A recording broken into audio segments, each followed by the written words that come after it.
Okay, now in this session I am discussing about WordPress installation. WordPress को कैसे आपको install करना है, कैसे इंस्टॉलेशन होता है वर्डप्रेस का, ये मैं आपके सामने डिस्कशन करके बता रहा हूँ। तो मैं आपको क्लियर करना चाहता हूँ, देखो वर्डप्रेस सबसे सरल टूल होता है, मतलब सबसे ईजीएस्ट टूल होता है सब PHP के अंदर, और इसके थ्रू आप बिना प्रोग्रामिंग लैंग्वेज के नॉलेज के भी आप एक नॉर्मल एप्लीकेशन बना सकते हो। लेकिन यदि आपको प्रोग्रामिंग लैंग्वेज का नॉलेज है तो आप एक हाई लेवल एप्लीकेशन बना सकते हो। मतलब वर्डप्रेस में दो टाइप के एप्लीकेशन बनते हैं, एक नॉर्मल एप्लीकेशन और एक हाई लेवल एप्लीकेशन। तो वर्डप्रेस इंस्टॉलेशन के लिए पहला स्टेप क्या है? First you should install PHP software XAMPP। मतलब यदि आपके मशीन पे XAMPP या WAMP नहीं है तो पहला काम तो ये रहेगा कि पहले आपको PHP का सॉफ्टवेयर इंस्टॉल करना पड़ेगा, XAMPP WAMP।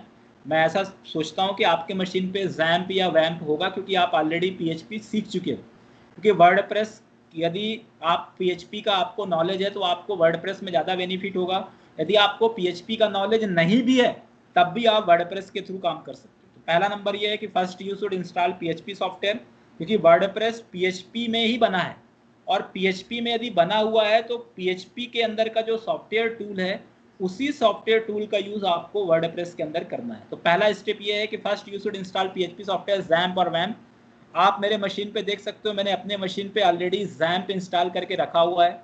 और आपको ये भी बहुत अच्छे से पता होगा कि यदि कोई भी सॉफ्टवेयर यदि XAMPP के थ्रू हम चलाते हैं तो उसके लिए आपको उस पर्टिकुलर सॉफ्टवेयर को htdocs के अंदर रखना पड़ता है। ठीक है, तो पहला स्टेप ये क्लियर है कि आपके मशीन पे XAMPP होना चाहिए। ठीक है, next step, open XAMPP control panel. इसके बाद आपको XAMPP का कंट्रोल पैनल ओपन करना है and start Apache web server and MySQL database server. और इसके लिए आपको दो अलग अलग फॉलो करना है इंस्ट्रक्शन। कि पहला इंस्ट्रक्शन ये है कि first you should install PHP software, आपको PHP सॉफ्टवेयर होना चाहिए। इसके बाद यदि है तो आप XAMPP में जाइए। XAMPP का कंट्रोल पैनल मोस्टली आप डेस्कटॉप के अंदर भी शॉर्टकट बना सकते हो, अदरवाइज आप C ड्राइव XAMPP में XAMPP कंट्रोल पैनल में जाइए, जो आप PHP में भी आपने यूज़ किया हुआ होगा। अपाचे और MySQL यहाँ पर आपको मैनेज करना है। बस ये ध्यान रखना कि XAMPP का लेटेस्ट वर्जन होना चाहिए। जैसे मैंने यहाँ पे 3.2.4 यूज़ किया है, तो XAMPP का आपका लेटेस्ट वर्जन होना चाहिए। पुराने वर्जन पे वर्डप्रेस सपोर्ट नहीं करेगी। तो ये दो स्टेप है। फिर third step, download WordPress MS software tools from wordpress.org। इसके बाद आपको wordpress.org एप्लीकेशन पे जाना है। You should go on wordpress.org। आपको wordpress.org में जाना है। ये वर्डप्रेस की अथोराइज साइट है, और यहाँ से जाकर के आपको ये गेट वर्डप्रेस, ठीक है, यहाँ से आप वर्डप्रेस डाउनलोड कर लो। देखो वर्डप्रेस का भी लेटेस्ट वर्जन 5.4.1 है। ये आप वर्डप्रेस यहाँ से डाउनलोड कर लो। एक बार फिर से मैं रिवाइज करता हूँ कि आप wordpress.org लिखिए। जैसे आप wordpress.org URL में लिखेंगे तो आप यहाँ पे देख सकते हो कि wordpress.org लिखने से यहाँ पे एक बटन आएगा गेट वर्डप्रेस, और यहाँ से आप वर्डप्रेस को इंस्टॉल कर डाउनलोड करिए। अब आपको ये बहुत अच्छे से पता होना चाहिए कि जब आप कोई भी सॉफ्टवेयर डाउनलोड करते हो तो उस सॉफ्टवेयर की जिप फाइल आपके सामने होती है। मैंने यहाँ पे ये जिप फाइल लिया, इस जिप फाइल को मैंने एक्सट्रैक्ट कर दिया। एक्सट्रैक्ट इसलिए कर रहा हूँ क्योंकि जिप फाइल आपका ऑटो रन नहीं होता है, इसको आपको रन करने के लिए, इसके अंदर कंटेंट को मैनेज करने के लिए एक्सट्रैक्ट करना पड़ता है। तो फोर्थ स्टेप में extract zip folder, zip file and put into C drive XAMPP htdocs folder. जो आपका जिप आपने बनाया हुआ है, इस जिप को हमने अनजिप कर दिया है वर्डप्रेस 5.4.1। और अनजिप करने के बाद आप देख सकते हो ये वर्डप्रेस का जो फोल्डर है इस पूरे फोल्डर को उठा करके इसको कॉपी करिए। कॉपी करने के बाद आपको इसको कहाँ रखना है, XAMPP htdocs में। इसका रीज़न ये है क्योंकि PHP का ये बना बनाया सॉफ्टवेयर, और PHP का कोई भी सॉफ्टवेयर यदि आपने बनाया हुआ है तो इसको आपको htdocs में ही रखना पड़ता है। ठीक है, ये 4 स्टेप हमने फॉलो किया। अब 5वां step, open MySQL server ID PHP MyAdmin। अब आपको MySQL सर्वर का एक ID ही होता है PHP MyAdmin, वो ओपन करना है and create database under MySQL server. और MySQL सर्वर के अंडर में आपको डाटाबेस बनाना है। आपको पता होना चाहिए कि जैसे आपको कोई PHP MyAdmin टूल यदि ओपन करना है तो आपको सिंपल PHP MyAdmin लिखना होता है URL पे, और इसके पहले आपको ये है चेक करना कि MySQL शुड बी स्टार्टेड। अब मैं यहाँ पर गया, यहाँ पर सिंपल लिख दिया local host PHP MyAdmin। PHP MyAdmin मैंने यहाँ पे मैनेज कर दिया, लोकल होस्ट /PHP MyAdmin। आप यहाँ पे देख सकते हो कि PHP MyAdmin के अंदर ये डाटाबेस आपके सामने प्रेजेंट हो गया। यहाँ से मैं डाटाबेस क्रिएट कर लेता हूँ। मैंने यहाँ पे डाटाबेस का नाम दे दिया SCSDB, SCS डेटाबेस नाम से दे दिया मैंने। ये मैंने क्रिएट कर दिया। बस आपको खाली डाटाबेस क्रिएट करना। 5वां स्टेप हो गया ये। 6ठा स्टेप है आपका open web browser and run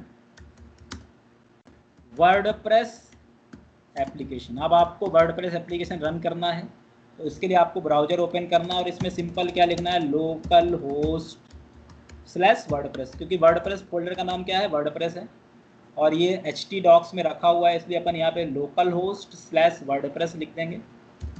local host /WordPress, मतलब ये वर्डप्रेस आपका इंस्टॉलेशन के लिए आपको ये लिखना बहुत आवश्यक है।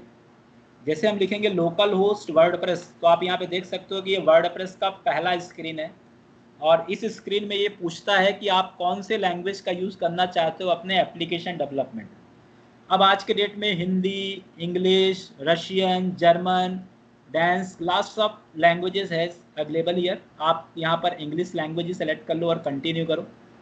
जब आप कंटिन्यू करोगे तो आप यहाँ पे देख सकते हो कि ये वर्डप्रेस का सेकंड स्क्रीन है। ये आपसे पूछता है कि आप डेटाबेस प्रिपेयर कर लो, क्योंकि आपको तो ये हम ऑलरेडी प्रिपेयर कर चुके हैं। हमारे डेटाबेस का नाम हमने SCSDB रख लिया है।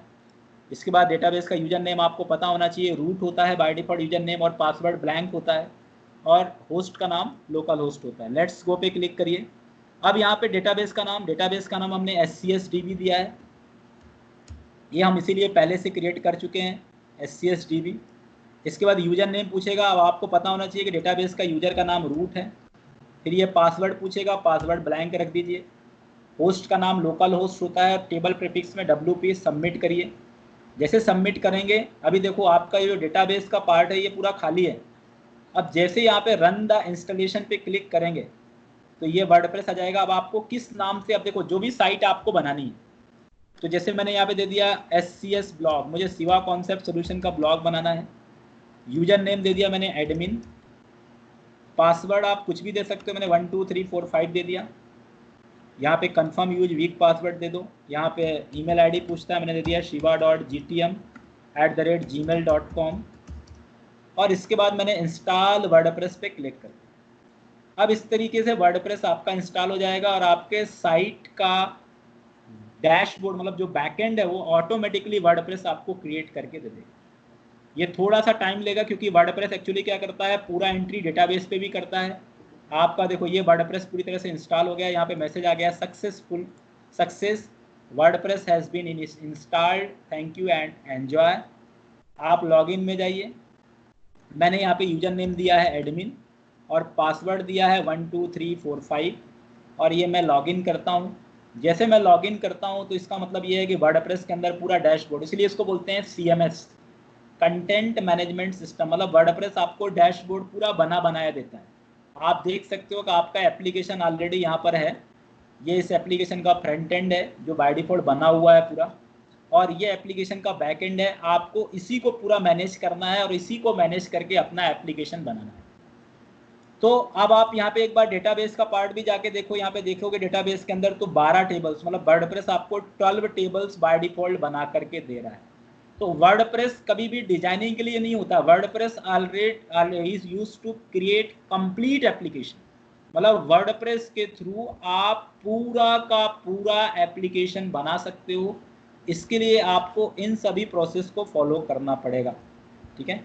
तो ये local host WordPress 7th number का स्टेप मैं लिख देता हूँ, इंस्टॉल, चूज लैंग्वेज। पहले आपको लैंग्वेज चूज करना पड़ेगा।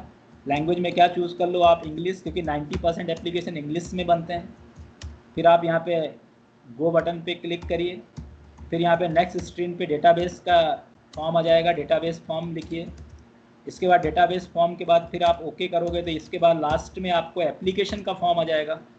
और ये एप्लीकेशन का फॉर्म जैसे ही आप लिखोगे, उसके बाद जैसे आप ओके दबाओगे तो आपके पास लॉगिन आ जाएगा, और आप यूज़र आईडी पासवर्ड के माध्यम से लॉगिन करोगे तो आपका डैशबोर्ड आ जाएगा, ठीक है। Go into dashboard, customise. अब इसके बाद आप इसको कस्टमाइज, तो मैं अभी आप नेक्स्ट सेशन में आपको बताऊंगा कैसे इसको कस्टमाइज करते हैं। तो इस पर्टिकुलर वीडियो के माध्यम से मैंने आपको बताया कि किस तरीके से हम वर्डप्रेस के अंदर एक एप्लीकेशन का इंस्टॉलेशन कैसे करते हैं, या वर्डप्रेस सीएमएस का इंस्टॉलेशन कैसे करते हैं, क्या स्टेप होता है वर्डप्रेस इंस्टॉलेशन का। एक बार मैं फिर से आपको गो थ्रू करता हूं कि सबसे पहले आपके मशीन पे जैम्प होना चाहिए या वैम्प होना चाहिए। जैम्प को आपको स्टार्ट करना है, wordpress.org में जाना है, वर्डप्रेस को आपको डाउनलोड करना है। डाउनलोड करने के बाद जो जिप फाइल मिलती है, उस जिप फाइल को आपको htdocs में एक्सट्रैक्ट करके रखना है। उसके बाद फिर phpMyAdmin ओपन करके आपको एक डाटाबेस बनाना है। इसके बाद आपको ब्राउजर ओपन करना है और इसमें आपको वर्डप्रेस को रन करना है। वर्डप्रेस को रन करने के बाद आपको वर्डप्रेस को इंस्टॉल करना है। देखो वर्डप्रेस आपको एक बार ही इंस्टॉल करना है, रोज रोज नहीं करना। एक बार आप वर्डप्रेस इंस्टॉल कर लो, उसके बाद आप पूरा एप्लीकेशन डेवलपमेंट आप यहाँ से पूरा बना सकते हो। मैं ये पूरे ऑप्शन को आपको समझाऊंगा और कैसे एक एप्लीकेशन बनाते हैं वो भी मैं पूरा आपको सिखाऊंगा। लेकिन पहले आपको स्टेप बाय स्टेप पे जाना है कि जनरली वर्डप्रेस किस तरीके से मैनेज होता है। इसके पहले सेशन में मैंने आपको बताया कि वर्डप्रेस होता क्या है, और इस सेशन में मैंने आपको ये बताया कि वर्डप्रेस का इंस्टॉलेशन कैसे किया जाता है। नेक्स्ट सेशन में आपको ये बताऊंगा कि हम वर्डप्रेस के थ्रू कैसे एक एप्लीकेशन डेवलपमेंट करते हैं। तो these are the session for WordPress installation.